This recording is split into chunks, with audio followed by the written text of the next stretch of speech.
If you've read or watched an adaptation of One Flew Over the Cuckoo's Nest by Ken Kesey, you'll be familiar with the idea of being sane in insane places.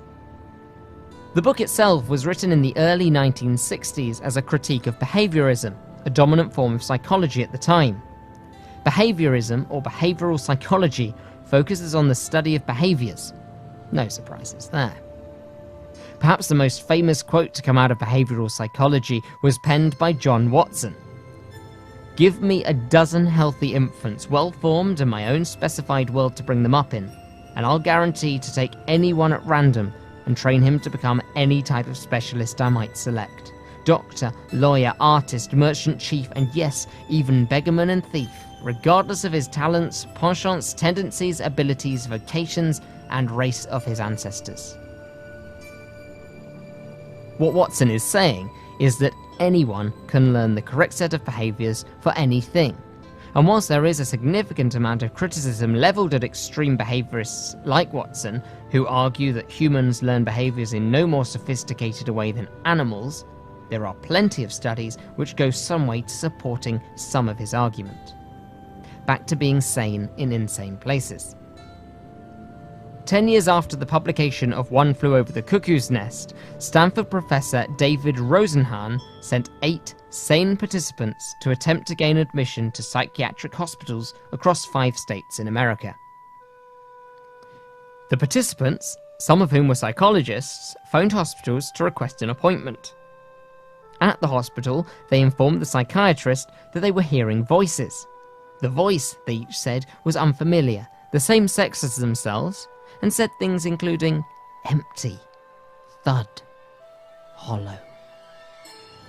As an aside, these words reflect a gloomy existential crisis, perhaps, but there is no such thing as existential psychosis. However, despite this, the patients were each admitted on the grounds that they required treatment and hospitalization. Once the patients were in, it was their own responsibility to convince the staff of their sanity and be released. For the duration of their stay, these pseudo-patients took notes of what was going on. And despite these being 8 perfectly healthy people, their note-taking was actually recorded by nurses as evidence of their psychosis. Even though as soon as they entered the inpatient's ward, the pseudo-patients acted entirely normal and dropped all claims of hearing voices.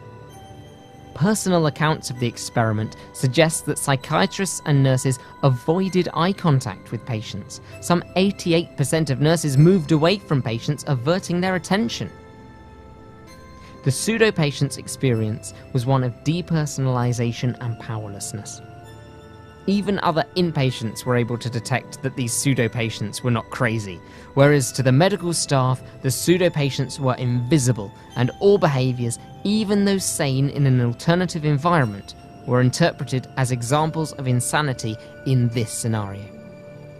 On average, the patients were detained for 19 days. One patient was held for 52 days. And all but one of the pseudo-patients was discharged with a diagnosis of schizophrenia in remission.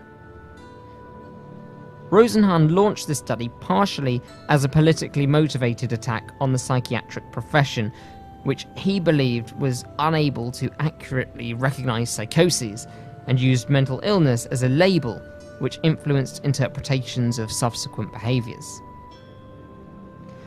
The troubling point for psychiatrists and others who reject the notions of labeling theory is that Rozhenhahn clearly demonstrated the possibility for sane behaviors to be considered insane, dependent on the social environment.